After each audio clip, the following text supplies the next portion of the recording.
Bienvenue dans Faux Cinéphile, le podcast qui parle de cinéma. Je suis Morgane. Je suis Johanna. Et aujourd'hui, à l'occasion de la sortie de The Phoenician Scheme, on a décidé de vous parler d'un cinéaste en particulier, Wes Anderson. Et on s'est aussi donné comme défi de regarder un classique de Wes Anderson qu'on n'avait pas regardé, qui est du coup L'île aux chiens. Partons peut-être sur notre critique de son film le plus récent. Ouais, commençons par le commencement. Ou plutôt par... Le dernier. Voilà. Par la fin. Commençons par la fin. Alors, on a toutes les deux vu The Phoenician Scheme, qui est sorti donc cette année, en 2025, au cinéma. Je ne sais même pas s'il est encore à l'affiche. Si, je crois qu'il est encore à l'affiche. Donc okay. Là, en termes de chronologie, on est début juillet. Je crois qu'il y a encore des cinémas qui le passent. Okay. Il me semble qu'il est sorti en France le 28 mai, si je ne dis pas de bêtises. Commençons par un petit point synopsis. De quoi ça parle ? Allez. Alors, je vais pas me faire chier, je vais vous lire le synopsis d'Allociné, parce que je pense que je n'écrirai pas de meilleur résumé qu'Allociné. Et que Wes Anderson a dû donner son aval. Sans doute. Alors, The Phoenician Scheme, ça parle de Anatole, dit Zaza, industriel énigmatique parmi les hommes les plus riches d'Europe, qui survit à une nouvelle tentative d'assassinat, son 6e accident d'avion. Ses activités commerciales aux multiples ramifications, complexes à l'extrême, et d'une redoutable brutalité ont fait de lui la cible non seulement de ses concurrents, mais aussi de gouvernements. C'est long. Ouais, c'est long. Bon, ça parle d'un mec que tout le monde essaie de buter. Je vais essayer de faire le synopsis moi-même. Ça parle d'un mec que tout le monde essaie de buter et qui décide de retourner voir sa fille avec qui il a perdu contact, il me semble. Tu me dis si je dis des conneries. Ouais. Il a plusieurs enfants. Ouais, mais là, il va avoir une fille en particulier, sa une de ses enfants. Sa seule fille, tout à fait. Pour préparer un peu son héritage dans le cas où il trouverait la mort. Effectivement, après, c'est dizaines de tentatives quasiment d'assassinat. Qu'est-ce que t'en as pensé ? Moi, j'ai bien aimé, mais je crois qu'on n'a pas le même avis, si je me trompe pas. Que j'avais vu ta note Letterboxd. Alors, je pense que on a retrouvé une certaine fraîcheur dans le cinéma de Wes Anderson. En tout cas, il y avait beaucoup d'humour. Et franchement, j'ai bien aimé la caricature qu'il y avait en fait du personnage principal qui m'a beaucoup rappelé Donald Trump dans un certain sens. Et en fait, j'ai bien aimé ce côté caricatural et ce côté un peu de dénoncer la société tout en étant dans l'humour et dans un univers qui reste quand même, encore une fois, absurde et que du coup, qui fait pas... tout de suite sens pour tout le monde en mode ouais, je suis en train de dénoncer la société actuelle, quoi. Toujours dans l'imaginaire un peu, donc j'ai trouvé ça ouais, je me suis bien amusée. Alors après, encore une fois, ça reste un film de Wes Anderson où du coup tu te laisses j'ai pas trop réfléchi devant, quoi. Enfin, je me laisse emporter par je comprends. par ce qui se passe. D'accord. Donc globalement, c'est positif. Quelle est ta note sur Letterboxd ? Je crois que j'ai mis 4. Ah, waouh, ok. Ouais, je crois que j'ai... Ou 3,5, je sais plus, quelque chose comme ça. Ok. T'avais pas mis 2,5 ? Je crois que j'ai mis 2,5. Ouais. Je crois que t'avais pas aimé. Moi, je suis à la fois déçue et à la fois pas surprise parce que très honnêtement, j'y allais pas à reculons, mais presque. En fait, moi, j'aime beaucoup de Wes Anderson... Enfin, parmi les films que j'ai vus de Wes Anderson, il y en a beaucoup que j'aime beaucoup, justement. Mais c'est vrai que je comprends aussi les critiques qui sont faites à son cinéma d'une forme de manque de renouveau, en fait. J'ai l'impression que plus on avance, plus on se rend compte que t'as vu un film, t'as vu 6 films de Wes Anderson. Parce que globalement, c'est un petit peu toujours la même formule. Et du coup, j'allais voir ce film en m'attendant à ne pas être surprise. J'ai pas été surprise, je suis allée voir exactement ce que je m'attendais à voir et c'est un petit peu ça qui m'a déçue. Après, je pense aussi que c'est pas tout à fait mon genre de film dans le sens où j'ai décroché. Honnêtement, je trouve que c'est assez inégal en termes de rythme. J'étais assez dedans au début et j'ai trouvé la fin assez intéressante aussi. Ouais, il y a un milieu qui est un petit peu plus... C'est mou, quoi. Enfin, il y a un ventre mou, honnêtement, dans le film. Et moi, il y a un moment où j'ai dû lutter pour pas m'endormir parce que vraiment, j'étais plus dedans, j'arrivais pas à rester concentrée. Et malgré toute la beauté du film, parce que ça, je pense qu'on sera tous d'accord pour dire que niveau photographie, c'est toujours du Wes Anderson, donc très bien. Mais c'est vrai que en termes de scénario, j'ai moins accroché. Ouais. Maintenant, je te rejoins sur l'aspect, sur l'humour. même si je trouve qu'il m'a moins touchée que dans d'autres films de Wes Anderson. Donc je dirais que c'est vraiment en demi-teinte et c'est ce qui explique ma note de 2,5 parce que je trouve pas que ce soit un mauvais film, mais j'aurais du mal à dire que c'est vraiment un bon film aussi. Je comprends. Moi, j'ai bien aimé en fait que déjà les 3 acteurs principaux sont des nouvelles têtes un petit peu du monde de Wes Anderson. Concrètement. J'ai trouvé que l'acting était vraiment, vraiment très, très bien. Je suis d'accord. Et que c'était même étonnant que c'était la première fois qu'on les voyait dans un film de Wes Anderson, tellement ils ont pris très bien l'univers, en fait. Ils ont vraiment... les personnages sont quand même assez touchants. J'ai bien aimé la chute, en fait, du film aussi. Ouais. J'ai bien aimé la trajectoire où il nous a emmenés, les différents pays dans lesquels on a voyagé, le côté où on retrouve Marseille. C'était marrant, les petits stéréotypes de Marseille qu'on pouvait trouver. Et vraiment, en fait, j'ai trouvé ça assez sympa de se focus sur un homme riche qui, du coup, se fait assassiner parce qu'en fait, il entourloupe le monde entier. Franchement, j'ai bien aimé ce côté justement dans le scénario qui démontrait qu'en fait les riches font des entourloupes tout le temps, on n'y connaît rien et on le saura jamais. J'ai bien aimé cet aspect qui voulait dénoncer ça tout en étant dans l'humour parce qu'en fait j'ai rien compris à ces entourloupes, je vais pas mentir. Ouais. Et je pense qu'il faut pas comprendre. Je crois qu'il y avait pas besoin de comprendre grand chose, ouais. Mais et c'est sans doute en fait la vérité, si tu tombes sur un vrai riche, en fait il va peut-être te raconter comment il nique la société et tu vas rien comprendre. Donc j'ai vraiment bien aimé cet aspect-là et je trouve qu'aussi à l'heure actuelle, avec du coup Donald Trump, qui reste quand même un businessman en fait de base, qui est devenu président de la République, qui faisait de la télé-réalité. Enfin, tu te dis quand même, à lui-même, c'est un film. Et moi, je l'ai vraiment beaucoup reconnu dans ça. Enfin, je sais pas si c'était fait exprès. Je n'ai pas vu d'interview de sa part. Je me suis pas spécialement renseignée autour du contexte dans lequel a été fait le film, des raisons qui expliquent tel ou tel choix de scénario. J'avoue que j'ai pas d'informations. Mais même je trouve dans la carrure de l'acteur principal, il y avait une carrure qui était un petit peu similaire et tout ça. Et en fait, j'ai fait beaucoup de rapprochements entre les deux et c'est ça aussi qui m'a un peu plu. D'accord. C'est le côté où vraiment dénonciation par l'humour absurde. Et qui permet effectivement d'être déconnecté de la réalité, mais en même temps, si t'as un peu l'intelligence et voilà, juste le ressenti, tu te dis bon. Ouais, il y a certainement quelque chose qui voulait nous faire part à travers toujours l'humour et à travers toujours son cinéma qui est quand même évidemment bien marqué, qui est bien identifié par tout le monde et voilà. Oui, il y a clairement une patte artistique qui est difficile de ne pas reconnaître chez Wes Anderson. On en reparlera quand on parlera un petit peu plus globalement de sa filmo. Moi, là où je retiendrai quand même un super bon point, et je pense qu'on va être d'accord là-dessus, c'est sur le personnage et l'acting de Michael Cera. Ah ouais, incroyable. Génial. Il avait jamais joué dans un Wes Anderson ouais. parce que je trouve que c'est tellement un mec à jouer dans un Wes Anderson. Complètement. Je pense que j'ai pas mal aussi en tête sa performance dans Barbie. Parce que je trouve que son personnage dans Barbie fait un peu écho à cet univers. Dans Barbie, c'est ça vrai. Ça fait un peu absurde aussi. Il y a un peu ce truc, ce style d'acting que je trouve intéressant, mais qui aussi est assez répétitif chez Wes Anderson, qui a un acting assez absurde aussi. Il y a une direction d'acteur qui fait que ça fait très mécanique par moment, la manière qu'ils ont de jouer. Robotique, ça fait très robotique. Et ça appuie l'aspect humoristique, forcément, du film. Mais je trouve que ça correspond totalement à Michael Cera, genre clairement c'est fait pour lui quoi. Donc pour le coup je trouve que c'est vraiment un très très bon point du film. Et puis c'est vrai que Michael Cera aussi est beaucoup dans ses rôles que je n'ai pas forcément tout de suite en tête, mais moi je vais pas pouvoir citer de films dans lesquels il a joué spécifiquement, mais je me souviens de ses rôles, c'est souvent un peu la même chose en fait, en tout cas dans ce que j'ai vu, ça reste un petit jeune, un peu intello, un peu renfermé sur lui-même, il aime bien jouer ce genre de rôle, ou en tout cas, je sais pas si c'est lui qui aime bien jouer ce genre de rôle, mais qu'on lui donne au vu de son physique.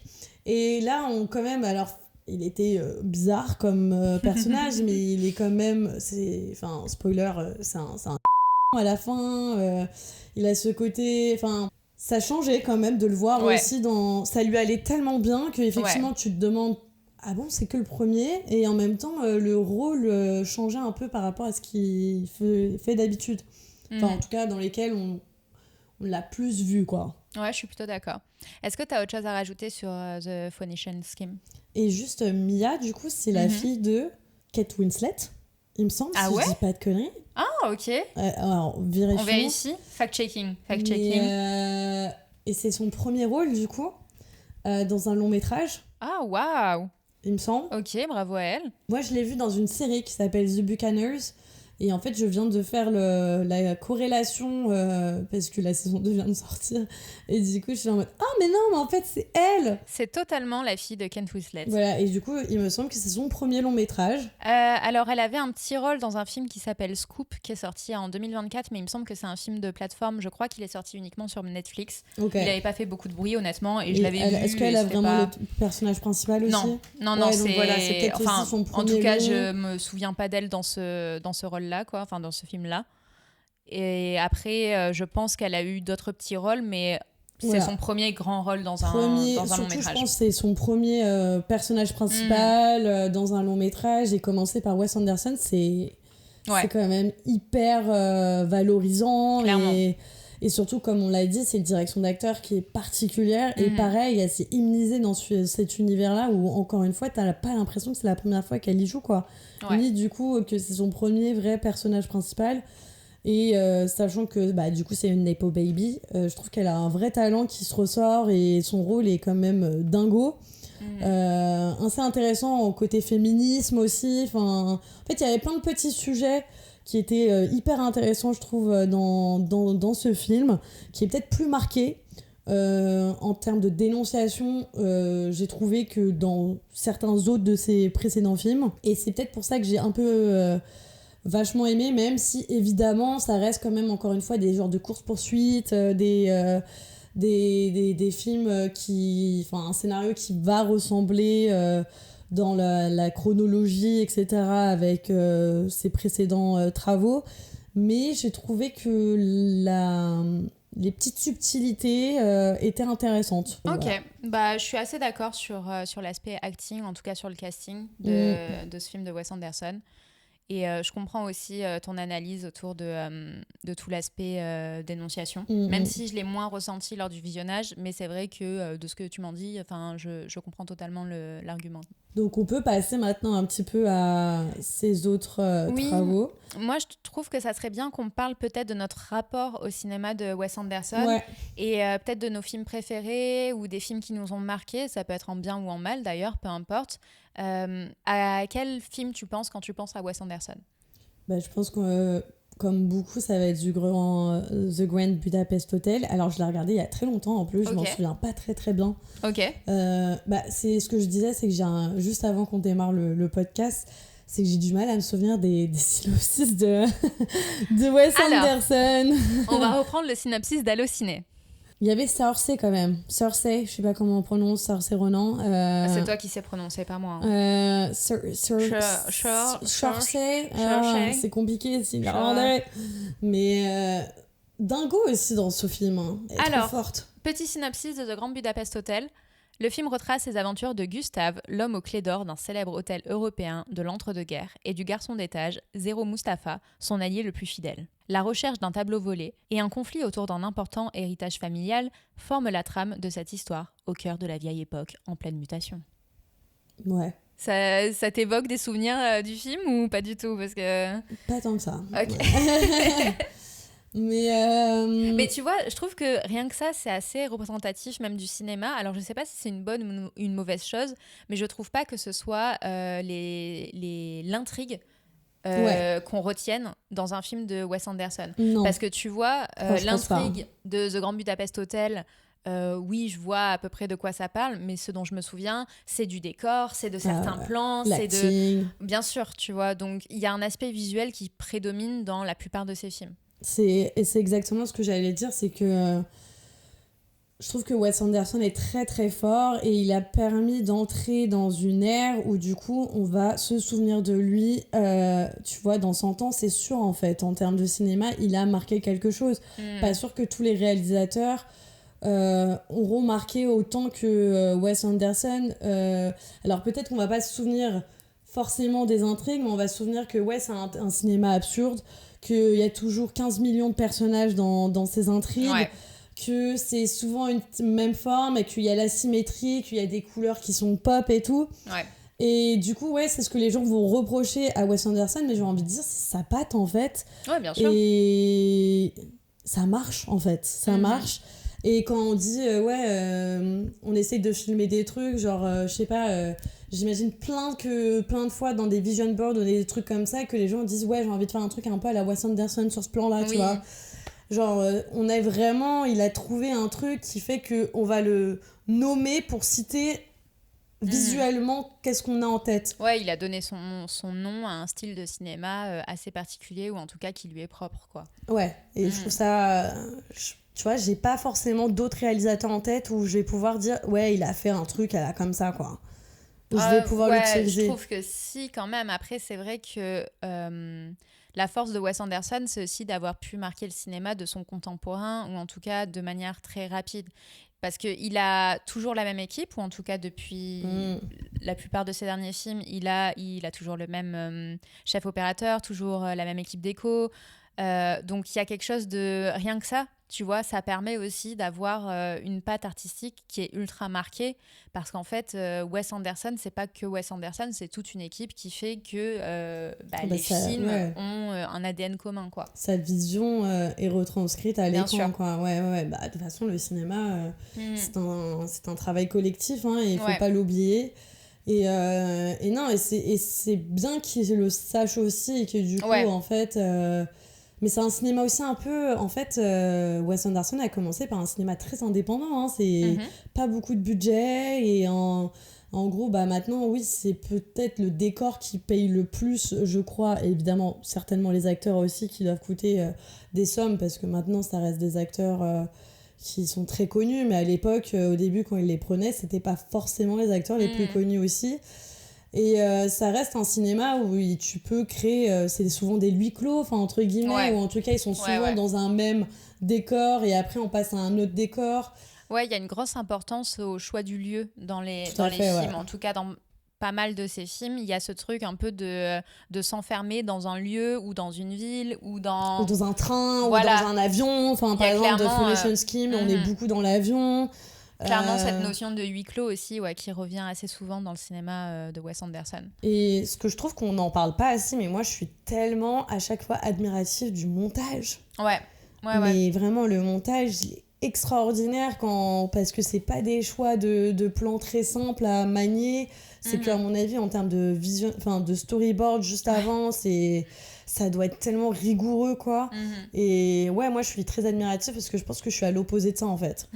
Mais je trouve que ça me parle énormément. C'est des choses où, en tout cas, en termes de géométrie, de symétrie, de technique, je me dis à chaque fois, c'est waouh, quoi. C'est très précis, ouais. Et je trouve que justement, toutes ces forces-là, ça amène à un cinéma. En fait, je trouve que ça permet à Wes Anderson d'exceller dans un type de cinéma très précis. Et moi, c'est mes films préférés de Wes Anderson, c'est les films d'animation. Et la technique du stop motion, justement, on parlait de montage, on parle de géométrie, on parle de décor. Pour moi, ça se marie parfaitement avec l'art du stop motion et même l'animation de manière générale. Moi, je pense que ça doit être mon film préféré de Wes Anderson, mais Fantastic Mr. Fox, c'est clairement en termes de décor, de soins apportés aux détails, enfin vraiment, c'est un travail que j'imagine mais être tellement long et tellement fastidieux. Genre, j'aimerais savoir combien de temps il a fallu pour créer ce film, parce que genre c'est clairement incroyable, quoi. Alors du coup, il y a une interview qui est sortie de Wes Anderson là il y a 4 semaines au moment précis, par Vanity Fair, où du coup c'est une vidéo sur YouTube de 55 minutes où il raconte plein d'anecdotes sur toute sa filmo, sauf sur le dernier du coup, c'est pour la sortie. Et il a parlé, alors comme je n'ai pas vu malheureusement ce dessin animé, c'est pas celui que je me suis le plus concentrée, parce que je voulais me concentrer sur les films que j'avais vus pour en apprendre, mais il me semble qu'il a comparé par rapport à l'île aux chiens, du coup, que genre le storyboard avait coûté déjà plus d'1 million de dollars, en fait, juste de faire le storyboard, parce qu'ils étaient aussi très, très... Enfin, ils cherchaient, etc., comment faire et tout ça. Et que du coup, bah, comme c'était la première fois aussi qu'ils faisaient un film d'animation, à mon avis, ils ont dépensé beaucoup d'argent sur la pré-prod, en fait. Et voilà, pour bien se caler, etc. Et donc, il a comparé avec l'île aux chiens, que l'île aux chiens a coûté du coup moins cher parce qu'ils avaient réussi, en fait, à... je crois qu'il y avait eu plusieurs gens pour Capitaine Mr. Fox, alors qu'à l'île aux chiens, par exemple, pour les storyboards, ils étaient que 2. Donc du coup, il a dit genre 4 à 5 fois moins cher que déjà pour du premier. Mais moi, je suis totalement d'accord par rapport à ce que tu dis. Je trouve que son visuel, sa technique marche, en tout cas par rapport à l'île aux chiens, ça marche super bien. Et je pense que c'est pour ça aussi que la plupart des gens... dans les films préférés de Wes Anderson, sont cités plutôt les films d'animation parce que peut-être qu'il y a moins de... ça leur fait moins bizarre de regarder ça en animé que plutôt dans un film qui pourrait se... Enfin, forcément, le cinéma a une vision plus réalistique. Ouais. Oui, il y a cet aspect un peu irréaliste qui choque moins quand tu regardes de l'animation. Effectivement, je comprends. Et puisqu'on parle de la filmo de Wes Anderson, si on revient dans les films en prise de vue réelle, moi je voudrais réhabiliter un film qui est mal aimé de Wes Anderson. Qu'est-ce que tu penses de The French Dispatch ? Moi, je crois que c'est mon moins préf. Putain, mais personne ne l'aime ce film. Moi, j'avais kiffé. Pourtant, il y a Timothée Chalamet qui était dingo. Mais en fait, alors déjà... J'ai trop aimé ce film. Il y a une que je peux pas supporter dans ce film. Léa Seydoux. Ah non, à la limite, ça va, elle. Mais Lina Coudry, mais je peux pas me supporter cette nana, en fait. C'est vrai qu'elle est dans ce film. Mais t'as un bif avec Lina Coudry. J'ai un peu un bif contre elle. Malheureusement, en fait, je trouve que... En fait, c'est... Je me rappelle plus d'elle dans The French Dispatch. Et ben voilà. C'est exactement... Moi, je me suis juste rappelé à quel point, pour moi, elle jouait mal. Mais genre mal dans ce film. Et en fait, c'est... Bon, je l'ai vu vraiment dans un terme... Alors, c'est le premier film où je l'ai vu dedans, où genre, je me suis dit, qu'est-ce qu'elle m'a foutu là ? Genre, qu'est-ce qu'elle a foutu ? Et genre, je me suis dit, putain, t'as la chance de tourner avec Wes Anderson, avait tourné toutes tes scènes avec Timothée Chalamet. C'est quoi cette tactique de merde ? Ah ouais. Mais je suis peut-être la seule à penser ça. Hein. Mais après, peut-être parce que quand je suis actrice, comédienne, t'as toujours un petit semblant de moi j'aurais fait mieux, on est d'accord. J'aurais fait mieux avec Timothée Chalamet, moi, en fait. Peut-être qu'il y a effectivement un peu plus de jalousie de ma part. C'est personnel, c'est un problème personnel. Mais j'ai trouvé qu'elle était pas fameuse aussi dans ce rôle. Et surtout qu'elle avait un rôle quand même qui était essentiel. Enfin, en tout cas, c'était la partenaire principale de Timothée Chalamet. Et donc du coup, déjà, si tu as oublié son rôle, t'oublies presque, tu vois, j'avoue, je me souviens même pas de la... moi, je me rappelle de Timothée Chalamet. Je me rappelle de Timothée Chalamet, je me rappelle pas sa storyline, quoi. Et moi, en fait, ce que j'ai bien aimé dans ce film, c'est justement la séparation en 3 courts-métrages, quoi, tu vois. Je trouve que ça marche bien. Parce qu'il y a aussi ce truc de, dans un film de Wes Anderson, vu qu'il y a un aspect un peu répétitif, mais qui est voulu par le réal, en fait, je trouve que t'as moins le temps de t'ennuyer quand t'as 3 courts-métrages que quand t'as un long-métrage de 2 heures. Donc il y a moins ce truc où en fait, là, vu que tu renouvelles l'histoire, tu renouvelles les acteurs, tu renouvelles les lieux, enfin, il y a vraiment un nouveau film qui se lance après, j'en sais rien, 40 minutes, tu vois, voire moins. En fait, moi, Après, c'était entremêlé quand même, non ? Non, je crois que c'était un film après l'autre. Hein. Je suis quasi sûre que c'était un film après l'autre. Enfin, un film, non, du coup, mais une histoire après l'autre, hein. Tu me fais douter, mais en vrai... ouais, putain, moi, dans mon souvenir, c'était un peu entremêlé. Faudra vérifier, vous nous direz. Mais alors, moi, je me souviens d'une scène particulière de The French Dispatch, si je dis pas de bêtises, c'est à un moment donné, t'as une course-poursuite en animation. Ouais. Celle-ci extraordinaire. Non, il y avait des scènes qui étaient hyper marquantes. Et alors, du coup, là, dans l'interview, il expliquait qu'en fait, il avait toujours eu cette tendance d'aller vers un magazine, qu'il avait toujours voulu en fait créer des histoires comme parce qu'apparemment il prend vachement de l'inspiration avec des nouvelles de magazines, etc. Et que du coup, alors je crois que c'est un film que t'avais pas vu, La famille Tenenbaum. Non, je l'ai pas vu, mais ça a l'air cool. Je pense que c'est un de ses de ses meilleurs, ouais. En tout cas, il est vachement cité dans les meilleurs et c'est vrai que quand je l'ai vu, pour le coup, je l'ai pas trouvé répétitif. Je crois que c'est son 4e ou 5e film aussi. Donc le début de sa filmo est encore un peu même différent. Peut-être que le 3, hein, je crois, parce que ça fait 96, 98, 2001, donc je crois que c'est son 3e. Troisième film. Donc du coup, à ce moment-là, peut-être moins répétitif. Un acting, encore une fois, génial. L'esthétique qui a vachement marqué. Beaucoup se déguisent encore dans cette famille pour Halloween ou ce genre de trucs. Donc ouais, non, je te recommande. Et par exemple, il a situé ce film-là à New York parce qu'il avait vachement en inspiration le magazine The New Yorker. Et donc du coup, et c'est vrai que quand... si vous regardez cette interview, il y a des petites covers de New Yorker. Et du coup, quand tu vois les covers et quand il t'en parle, et tu te dis « Ah ouais, en fait, ça m'étonne pas qu'il ait trouvé un peu de l'inspi à travers ça. » Et du coup, il disait que à plusieurs moments, c'est venu où il avait vraiment envie de faire comme une sorte de magazine, etc., mais à travers le cinéma. Et qu'il n'avait jamais tourné en France et que du coup, c'était l'occasion de faire ça. Et qu'il avait même pensé à faire L'île aux chiens en un court-métrage qui serait entremêlé dans ces histoires de magazines, The New Yorker, etc. Et pourquoi pas The French Dispatch, c'est ce qu'il expliquait, si je dis pas de bêtises encore une fois dans l'interview. Et qu'après, il disait, en fait, c'est japonais, ça n'a rien à voir avec The New Yorker. Donc, effectivement. Et il avait aussi dit qu'en fait, les sous qu'il dépenserait pour faire juste 30 minutes de L'île aux chiens, ce serait dommage de pas... Il aurait dépensé tellement de sous qu'en gros, c'est dommage de pas en faire un long métrage, en fait. Ouais, je comprends. Par rapport à tous les sous dépensés. Mais donc, du coup, je peux comprendre que t'aies kiffé ça parce qu'apparemment, c'est vraiment quelque chose qu'il a réfléchi pendant des années, de ce qu'il explique. Et que, du coup, qui est intéressant, effectivement, ouais. Ok. Bah ouais, en tout cas, j'avoue que j'ai un petit peu de mal à comprendre pourquoi ce film n'est pas aimé.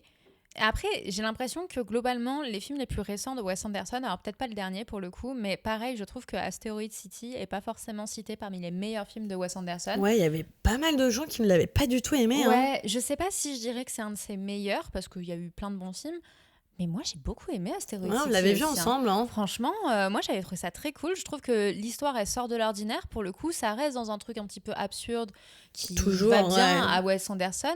Je trouve que le décor, là encore une fois, il est extraordinaire dans le désert là. Waouh.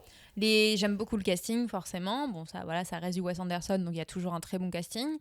Mais ouais non, Asteroid City, j'en garde un super bon souvenir honnêtement. Ouais, moi je me souviens que c'était extraordinaire, pareil, de se laisser porter par cette histoire. Je crois que c'est une météorite qui se crache en plein milieu d'une... Ouais, il y a une histoire avec des extraterrestres aussi. Ouais, c'était rigolo. Je me rappelle de la scène où on découvre l'extraterrestre qui est assez incroyable. Genre en mode la gueule du truc, je m'en souviens. Puis il y avait le côté aussi un peu colonie de vacances, scout et tout aussi, qu'on retrouve vachement, ces histoires de scouts, etc. Ouais.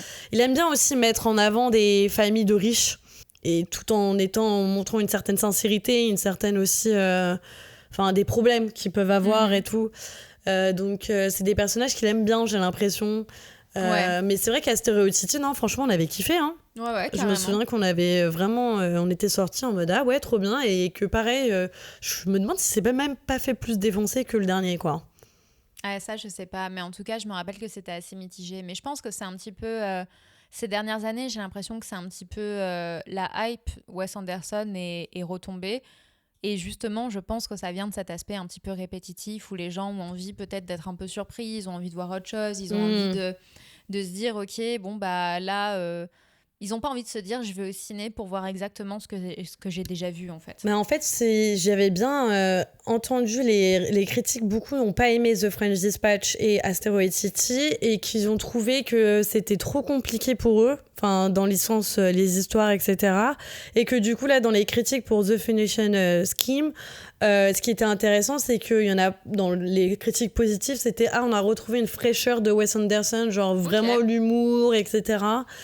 Et que c'était effectivement c'était un humour, je pense, plus facile d'accès peut-être, genre t'as une bombe qui va sauter, on attend 2-3 secondes, Ah, Ouais, pouf. je pense que je préfère les films compliqués parce que j'ai un énorme cerveau et que du coup, forcément, je suis plus bon public auprès de films ultra complexes. Non, mais en vrai, rien que ça, je trouve pas que ce soit spécialement Mais en fait, les plus gens, je pense qu'ils complexe. essayent de comprendre et tout, des trucs où faut que tu lâches prise en fait avec Wes Et Anderson. même hein. l'humour, honnêtement, moi j'ai l'impression, alors peut-être que je m'en souviens mal, je l'ai pas revu depuis, mais Asteroid City c'était drôle aussi. Moi, j'avais bien rigolé, Bah ouais. ouais. Genre franchement, il y avait toujours ce truc de décalage, il y avait toujours ce truc de personnages qui sont tellement genre Farfelu. absurdes, Ouais. que t'as forcément ce truc où t'es obligé de rigoler, quoi. Il y a ce truc, je trouve que l'humour, il est... Pour moi, il est similaire en ouais, vrai. hein. ouais. Mais je pense que dans le dernier, l'humour était un petit peu plus facile Ok. à comprendre, peut-être, pour tout le monde. Et que du coup, enfin, en tout cas, dans la salle, moi, où j'étais, donc je l'ai regardé quand même peut-être un mois après sa sortie, Mhm. ça rigolait quand même. Ouais. Ça a rigolé Ouais, ouais. vachement, et peut-être plus que Asteroid City. Oui, c'est possible. Même si moi, je me souviens d'avoir rigolé, mais je crois qu'on n'était pas nombreux à rigoler. Peut-être. Mais donc, voilà. Est-ce qu'on se fait un petit point Ah, et ce que je voulais noter aussi, c'est que du coup, on a des personnages très stéréotypés dans Ok. Wes Anderson. En Ouais. fait, il y a une formule. Voilà, je voulais dire que Wes Anderson a son cinéma à part et c'est pas que visuel. Ok. Il y a souvent un narrateur. Ouais. Oui. T'as souvent les couleurs qui jouent énormément. Ouais. Alors dans Asteroid City, c'est incroyable quand même, Ouais. les couleurs. hein. Ouais, je suis d'accord. Dans Budapest Hotel aussi, les couleurs sont... Enfin, même French Dispatch, effectivement, les couleurs sont présentes, le jaune, le bleu, etc., qui revient beaucoup. Et moi, j'aime beaucoup ce truc tu parlais du narrateur. Ça, c'est un truc que je peux beaucoup aimer au cinéma. Et j'aime beaucoup la manière dont Wes Anderson utilise le procédé du narrateur. Aussi, ouais. Externe. Et c'est vraiment très... je trouve qu'il en a fait vraiment sa patte, ouais. complètement. Parce que justement, avec ces histoires farfelues, le narrateur permet d'ancrer quelque chose d'un peu réalistique, un peu, ou en tout cas, comme un conte, en fait. Mais c'est ça fait comme très un conte. livre. Et ça correspond totalement, encore une fois, à cet aspect un petit peu absurde, au côté un petit peu dreamy des films de Wes Anderson, où tu es totalement déconnecté de la réalité, mais en fait, c'est assumé jusqu'au bout, et tu vas jusqu'à avoir un gars qui va te raconter une histoire pour t'endormir, quoi. Tu vois, il y a ce truc exactement, un peu de... Mais... Ouais, je pense que c'est chouette. Et des personnages, évidemment, comme on a dit, farfelus et très stéréotypés aussi. Donc, carrément. Ça marche, en fait, avec ce côté narration, ce côté conte. Ouais. Donc oui, il a trouvé une formule. Maintenant, peut-être que les gens veulent le voir dans autre chose. Mais en fait, je suis pas sûre. Moi, je pense que je serais très déçue si je vais voir un film de Wes Anderson qui est genre... ouais, je comprends autre chose. aussi. Mais est-ce que être réalisateur, c'est pas aussi genre prendre des risques? Est-ce que c'est pas sortir de sa zone de confort? Parce qu'il y a un peu ce truc qui peut, je suis pas du tout sûre que ce soit le cas, mais qui peut sembler un peu feignant aussi. Tu vois, de se dire, bon, bah en fait, moi je fais toujours un petit peu la même formule, je sais que ça marche, je sais que j'ai mon public et j'ai pas besoin de sortir un petit peu de ma zone de confort. Je trouve quand même, il sort quand même de sa zone de confort ouais à chaque film. Là, par exemple, c'était beaucoup du noir et blanc, t'as des scènes d'animation parfois incorporées dedans. Enfin, en vrai. C'est déjà utilisé dans ses anciens films. Oui, c'est déjà utilisé dans ses anciens films, et genre, je veux dire, à chaque fois, du coup. Il n'y a pas tout le monde qui teste d'un coup de faire toute une séquence en animé, quoi. Non, ouais, en fait, ils tentent des trucs à l'intérieur d'un même film. Genre, tu vas avoir beaucoup de choses différentes qui vont être testées, et ça, pour le coup, je trouve que c'est une bonne chose. Mais ça reste un petit peu toujours les mêmes prises de risque qui sont prises. Tu vois ce que je veux dire? Ouais. Mais je trouve qu'on lui tape trop sur les mains. Par rapport à d'autres. Soyons gentils avec Wes Anderson. Ouais, voilà. C'est ça le message. Voilà. En vrai, soyons moi, ça gentils avec Wes Anderson, je trouve qu'on lui tape trop. Alors que. Il va y avoir des grands réalisateurs qui font souvent un peu la même chose. On va dire c'est des chefs-d'œuvre. Que c'est waouh. Alors que Wes Anderson, ouais, c'est bon. Alors que, pardon, mais en termes de technicité, technique, je pense qu'il y a plus de choses qui sont difficiles à faire dans son cinéma. Mais c'est juste que le mec, il a toujours fait ça et voilà, quoi. Ok, très bien. Est-ce qu'on ferait pas un petit point sur notre découverte commune? Donc, on s'est donné ce défi de découvrir un film de Wes Anderson qu'on avait toutes les deux pas encore vu. Et ce film, c'est L'île aux chiens.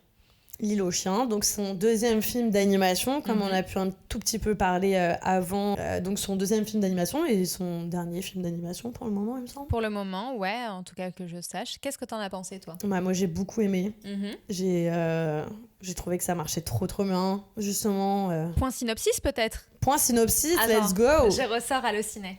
Un casting de dingue aussi dans les voix originales. Hein. Oui, bah, j'ai découvert ça. Il y avait genre la terre entière dans ce film. Mais c'est un truc de ouf.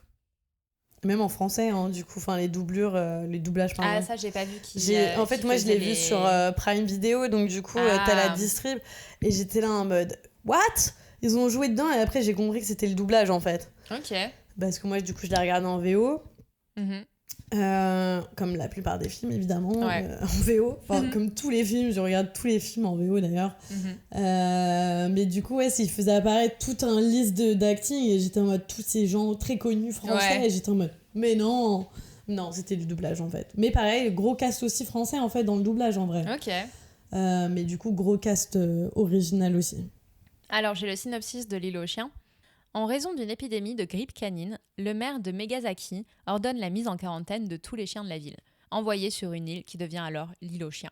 Le jeune Atari, 12 ans, vole un avion et se rend sur l'île pour rechercher son fidèle compagnon, Spot. Aidé par une bande de 5 chiens intrépides et attachants, il découvre une conspiration qui menace la ville. Ouais. Alors, qu'est-ce que t'en as pensé? Dis-nous tout. Écoute, bon synopsis, hein, il a bien expliqué pour le coup, là. Ouais, bah, l'histoire est peut-être moins... Ça part moins dans tous les sens que d'autres films. C'est plus facile à résumer, je trouve.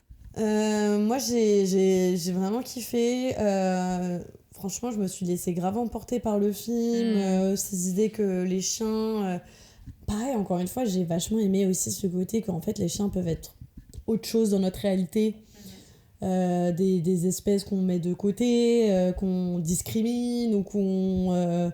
Enfin voilà, donc c'est marrant de faire des liens tout en étant complètement, effectivement, à fond derrière les chiens, quoi. Genre, vive les chiens, en fait. Oui. De manière, en plus, je suis une team chien, moi. Je suis une team dog, donc... je comprends. Ouais. Et toi, qu'est-ce que t'en as pensé? Bah, moi, j'ai adoré déjà parce qu'il y avait des chiens. Moi, j'aime bien quand il y a des chiens dans les films. Je trouve que visuellement... Ouais, j'adore. Mais tu vois, je trouve que c'est toujours bon à noter quand un film d'animation qui utilise donc des animaux, clairement, dont les personnages principaux sont des animaux, réussit autant à les humaniser. Et là, on a clairement des personnages donc canins, qui ont des personnalités propres, qui peuvent aussi reprendre ce genre de stéréotypes. On parlait de personnages stéréotypés, c'est aussi le cas. En tout cas, c'est des personnages qui sont hauts en couleur. C'est des chiens qui rentrent totalement dans l'univers de Wes Anderson. Après, je trouve que visuellement, c'est magnifique. C'est incroyable. Vraiment, le fait que ce soit du stop motion, je trouve toujours ça incroyable. Genre vraiment, je suis juste sous le choc, tellement c'est beau. Les décors, encore une fois, je veux dire, le décor japonais, la ville, enfin, il y a quelque chose, en fait, il y a une grande partie du film qui se passe donc sur cette île qui est un peu une décharge, du coup. Donc, on a un décor qui est très... dans les poubelles, dans le désordre, dans la saleté, mais qui est rendu beau aussi.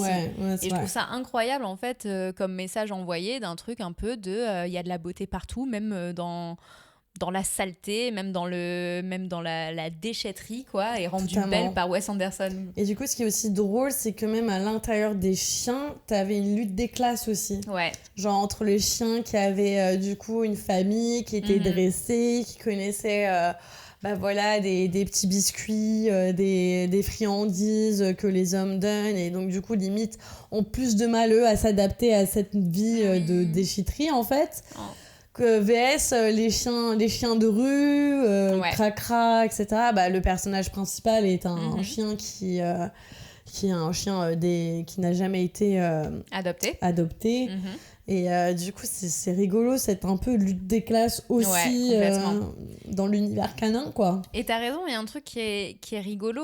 En fait, pareil, l'humour Wes Anderson colle totalement à cette histoire parce qu'il y a un décalage avec les chiens qui ont des comportements totalement humains, mais qui en même temps ne peuvent pas communiquer avec les humains parce que ça reste des chiens. T'as un écran au début du film, il me semble, qui t'explique que tous les chiens s'expriment en anglais, ou en tout cas ont été traduits en anglais, et que les aboiements des chiens ne sont pas compréhensibles par l'être humain. Enfin, tu vois, genre, rien que ça, c'est un détail, mais qui est juste tellement absurde que c'est marrant. Et pareil, je trouve qu'on parce reste... que tu penses qu'il y a une vraie conversation Non, du coup... entre vraiment les humains et... Non, mais je trouve ça rigolo que ça ait été précisé. Tu Ah vois. oui, non, mais je veux dire, pendant le film, pendant le visionnage, tu te dis qu'à un moment donné, ils se comprennent de ouf, genre. Ouais, alors que non. Oui, tu vois. alors en fait, alors que là, ça reste des chiens. Parce que moi, je pensais qu'ils se comprenaient. Non, du tout. Bah non, parce qu'en plus, t'as le petit garçon, genre... Alors oui, lui, il parle qu'en japonais. Ben Alors oui. ça, ce qui est très drôle aussi, c'est que du coup, pas traduit. c'est pas traduit en version originale. Alors je sais pas en version française ce qu'ils ont fait, j'espère qu'ils ont gardé ce côté-là. Mais du coup, ouais, il y a tout un aspect où à un moment donné, ils parlent tous en japonais et pas traduit. Voilà. Bah ouais, parce que pour moi, c'est vraiment ce truc de... les chiens comprennent que l'anglais, quoi, tu vois. C'est marrant, en vrai. Et que du coup, même les Américains qui vont regarder, dans tous les cas, ils vont pas comprendre. C'est pas la peine de mettre des sous-titres, ils vont pas les lire, de toute façon. Voilà, grave. Moi, je me demande comment ils ont fait pour la version japonaise. Tu vois. S'il y a eu un doublage japonais de ce film, tu fais comment? Tu les redoubles en anglais? Ouais, ou peut-être ils comprennent pas tout l'aspect anglais. Pas. Et donc, du coup, il y a toute la vanne qui passe pas du tout. Ah, c'est intéressant, ouais, c'est vrai que... Mais trop drôle en vrai, non, c'était très drôle. Franchement, et puis les 2-3 personnages canins principaux, ils sont tellement bien écrits. Ouais. Et puis ce qui est drôle, c'est que tu disais, ouais, pour rebondir sur le côté humain, c'est genre, ils te parlent et tout, ils réfléchissent, etc. Hyper deep, les gars, quoi, ils te font. Et puis d'un coup, ils font ouf! Et d'un coup, ils vont courir après un truc de très chien, quoi. Enfin, et du coup, c'est ça qui est l'humour, en fait. C'est genre d'un coup, paf, quoi. Ouais, moi j'ai beaucoup aimé. Je trouve que c'était un film avec plein de bonnes vibes. C'était mignon. Ça faisait plaisir à regarder. Oui, c'est trop mignon. Non, c'était vraiment un super film. Donc très contente de l'avoir découvert. Ouais. Pas sûre que je l'aurais regardé, forcément, si on s'était pas mis le défi. Ouais, bah après, moi j'ai toujours envie de voir tous les films, tu vois. Mais c'est vrai que. Après, il faut trouver le temps. Voilà, déjà. Et puis je sais pas si je me serais forcément tournée vers ce film-là, qui est quand même ultra connu et qui est quand même super apprécié. Mais. Je sais pas, il y a tellement de films à voir dans ce monde. C'est ça, et puis de Wes Anderson, tu te dis, il y en a 2-3 autres classiques aussi à aller regarder bien avant. Donc, ouais. Donc voilà, on termine ce petit épisode, cet épisode sur Wes Anderson. Maintenant, on va faire un petit jeu. Totalement. Toujours dans le thème, bien sûr. On a préparé un petit jeu thématique Wes Anderson. On va se faire deviner chacune. On a préparé nos petites fiches. Et on va essayer de deviner dans combien de films ont joué tel ou tel acteur. Voilà. Dans combien de films de Wes Anderson, évidemment. Sinon, ça n'aurait aucun rapport. Ce qui s'y prête vachement parce que Mr. Wes Anderson... il a ses petits chouchous, hein. Ouais, il aime on en parlait tout à l'heure. Utiliser les mêmes acteurs. C'est ça, et on parlait du fait qu'il s'entourait souvent de la même équipe technique. Bah, on peut dire aussi qu'il s'entoure souvent du même casting, ou en tout cas d'acteurs qui reviennent, qui sont assez récurrents dans sa filmographie. Donc je te propose qu'on démarre. Let's go. Tu veux commencer? Ok. Donc je te donne le nom d'un acteur et tu dois me dire dans combien de films de Wes Anderson il a tourné. Allez. Ok. J'espère que... Parce que parfois, en fait, je connais beaucoup les acteurs de Wes Anderson, mais je connais pas forcément leur nom. Bah, je vais essayer de te prendre des acteurs que genre je sais que tu connais, tu vois, et puis dont je sais que tu connais un peu la filmo, parce que sinon...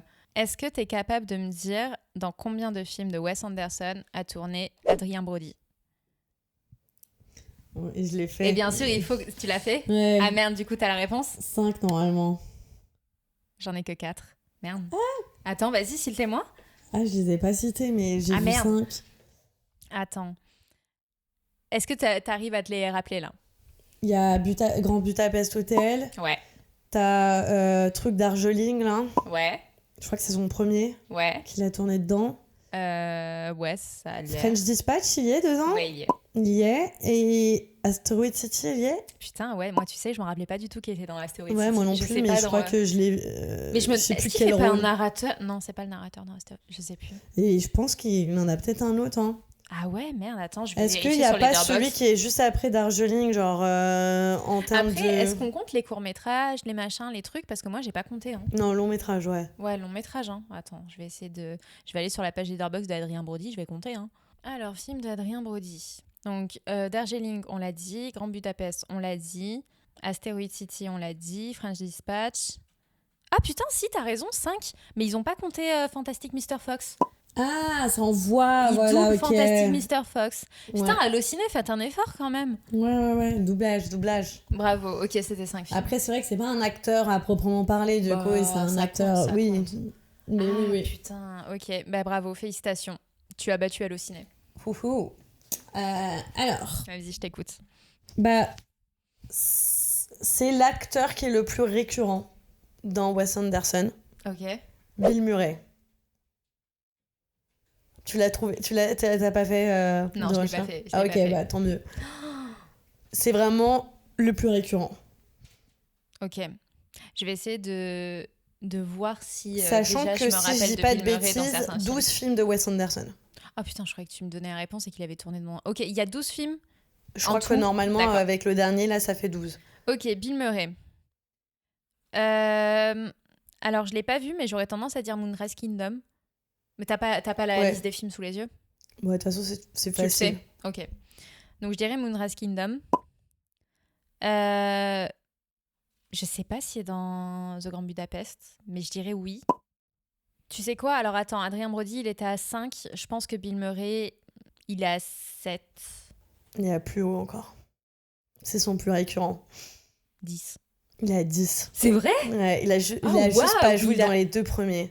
Mais attends, mais il a joué dans le... Finish Scheme, il a joué dedans. En fait, il y a un moment donné, je crois qu'il y a un duo qui apparaît, etc. Là. Ah C'est putain, lui. oui.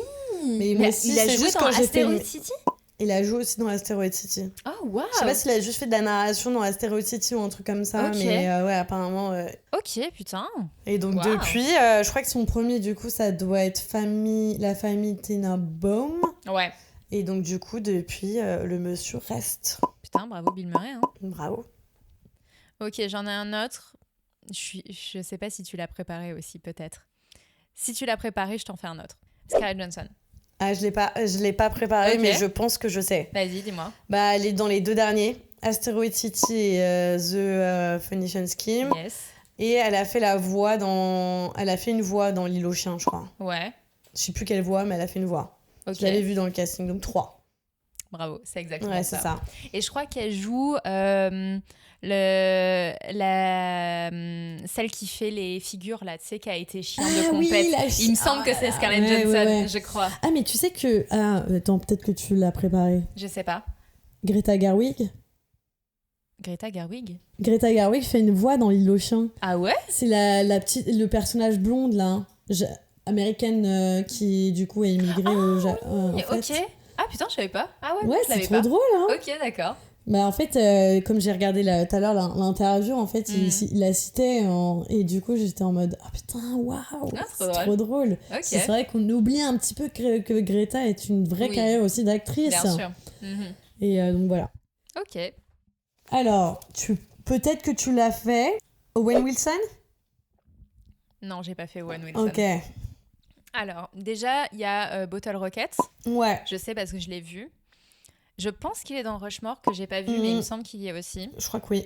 Je crois qu'il est dans Darjeeling machin aussi. Je pense qu'il y en a au moins un ou deux autres. Alors, la famille truc, je sais pas. Je vais dire 5. Plus. Plus? Ok, donc il est dans la famille truc. Ouais. Il a pas trop joué dans les récents aussi? Il a joué dans... Attends, j'essaie de deviner le je nom me d'abord. demande si... 7? Il a 7, ouais. Ok, 7. Dans le Donc là, plus j'en ai récent, je pense que... French Dispatch, il était pas dedans? Ah, peut-être. Attends, mais je vais vérifier. Ouais. Vérifie, c'est quoi son plus récent? Ou Asteroid City. Je me demande s'il n'en a pas fait un des deux... Un des... Grand Budapest Hotel, je crois pas qu'il y ait dedans. C'était Owen quoi son Wilson. dernier avant French Dispatch, en fait? Je sais plus. Parce que j'ai un gap. Alors, Owen Wilson, il a joué dans La famille Bidule, Bottle Rocket, À bord du Darjeeling truc, The Grand Budapest, ok, Ah, je ok, m'en il a rappelle joué pas. dedans. The French Dispatch, putain, t'as Ah, raison. tu vois, J'ai c'est ça. aucun souvenir de lui dans The Fantastic Mr. Fox. Et il en reste un dernier, je pense, que j'ai pas là, mais je saurais pas dire. Donc, Ok. ouais. Donc, ouais, non, il a fait The French Dispatch le dernier. Ah ouais. Enfin, en dernier récent, quoi. Bah après, il s'est dit non, j'arrête de l'appeler, il m'a saoulé. Pour l'instant. Un petit dernier. Allez, un petit dernier. chacune. Léa Seydoux. Ah putain, j'ai pas regardé. Elle est dans The French Dispatch, elle est dans Asteroid City, je crois qu'elle y est aussi. Hein. Non. Son dernier, c'est... Elle y était dans Financial Scheme ? Non. Donc son dernier, c'est French Dispatch alors ? Bah c'est peut-être son seul alors. Tu dis un ? Un ou deux ? Deux. Ah, c'est quoi le Il t'en manque un. Mais du coup, c'est pas dans les deux derniers. Non. Ah, Grand Budapest Hotel peut-être ? Ouais, il y est. Ok. Mais j'avoue que j'ai pas souvenir non J'ai plus. pas souvenir, Je sais mais pas. Il y a trop de gens dans The Grand Budapest, honnêtement. Alors moi, j'ai... visuellement, tu dois voir c'est qui. Je sais pas si de nom, tu sais c'est qui. Jeffrey Wright. Vas-y, Il a joué dans Westworld. Je sais pas si t'avais regardé cette série. Non, j'avais pas regardé. Je vais regarder juste sa tête. C'est un petit métis, Jeffrey genre cinquantaine Wright. d'années. Un peu chaud. C'est lui ? Oui. Ah oui, complètement chauve, ouais. Enfin, ça dépend des jours, ouais. J'ai aucun souvenir de l'avoir vu dans un Wes Anderson. Ah ouais. Parce que moi, je pense que je le connaissais via Westworld, qui était une série. Okay. Il avait un des rôles principaux, c'est pour ça qu'il me marquait. Vu qu'il y a la Terre entière, je dirais The Grand Budapest. Non. Enfin, je crois pas. La famille Bidule ? Non. Il est assez dans les récents. Ah oui, mais c'est vrai que t'as pas forcément noté. Attends, je vais essayer de deviner le nombre déjà. J'ai pas de gros souvenirs avec lui, donc je dirais un petit nombre, hein. Genre 3. Ouais, exactement. Ok. 3. Il a les 2 derniers. Il est dans The Phonician Scheme ? Ouais. Putain, je me rappelle plus. Ouais, non, mais il y a la Terre entière en même temps. Bah ouais. Bah en fait, je crois qu'il est dans... Et Asteroid City non, aussi. je crois qu'en fait, il est dans les 3 derniers. Alors, et dans The French Dispatch, il faisait un journaliste et tout. Vas-y, je vais regarder. Il avait la machine à écrire. Oui, en vrai, en plus, ça me dit un truc, oui. La machine à écrire, c'est un souvenir. Et pour le coup, c'était en plein milieu de Westworld, donc je me suis souvenu vachement de lui. Asteroid City, je m'en souviens pas trop. Ouais. Financial Scheme, il a un petit rôle. À un moment donné, il apparaît, mais si, je me souviens de lui. C'est peut-être le nouveau qui remplace Owen Wilson, tu vois. Ouais, en vrai, c'est possible. Hein. Donc, voilà. Ok, c'est très bien. Le petit acteur qui a appelé depuis depuis quelques années, quoi. Exactement. Félicitations à lui. Félicitations. Ok, c'est ainsi que s'achève notre épisode spécial Wes Anderson. On espère qu'on vous a convaincu de regarder L'île aux chiens si vous ne l'avez pas vu, vous non plus. Oui. C'est un gros conseil, une grosse recommandation de notre part, L'île aux chiens. Et d'ailleurs, n'hésitez pas à regarder le reste de la filmo de Wes Anderson. Vous aurez plus de culture que nous. Et de nous dire aussi lequel est votre préféré. Si on ne l'a pas vu, on ira le voir. Merci beaucoup pour votre écoute et n'hésitez pas à vous abonner pour voir la suite. On se retrouve bientôt. Bye bye.